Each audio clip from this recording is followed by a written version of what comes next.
Achegámonos hoxe ás historias de vida que garda na súa privilexiada memoria Adela Varela. Así lembra os seus anos de nena na aldea de Moreiras. Íbamos coas vacas primeiro para o monte.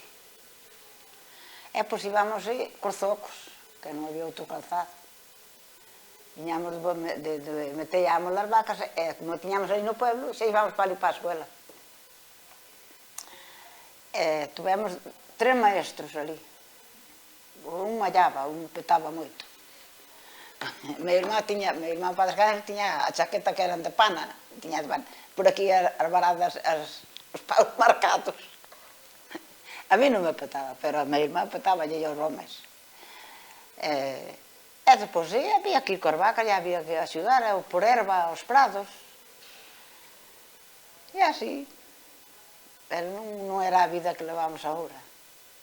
Comer había pouco, unha potas de calda á mañá e potas de calda á noite. Adela casou moi noviña e marchou co seu marido para Francia, onde estivo uns 10 anos. Despois, xa con fillo pequeno, volveron facer as maletas e foron vivir a México, onde montaron un negocio de mobles. Si lle dan a elixir, non o dubida. Francia entendíame mellor. Non había tanto peligro como en México. En México podenche dar un tiro de calquera maneira. En Francia non. Eu iba para a miña mesa, ali cantaba, ali bailaba e ao facer o traballo. Eu servía as outras de agua ou cafés, eu ali estaba feliz. Ademais que eu tiña unha señora aos sábados que lle facía a limpeza, os sábados. E dixeme, mire, yo quiero ir con usted para España. Yo soy sobrina de una condesa. Enseñábamos papeles e tudo, a bella. Sí.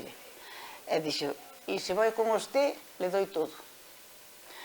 Pero eu como tiña a ilusión, a irmá dicía que alá que tiñan criadas as mulleres que non traballaban, e fomos traballar máis que en ningún sitio.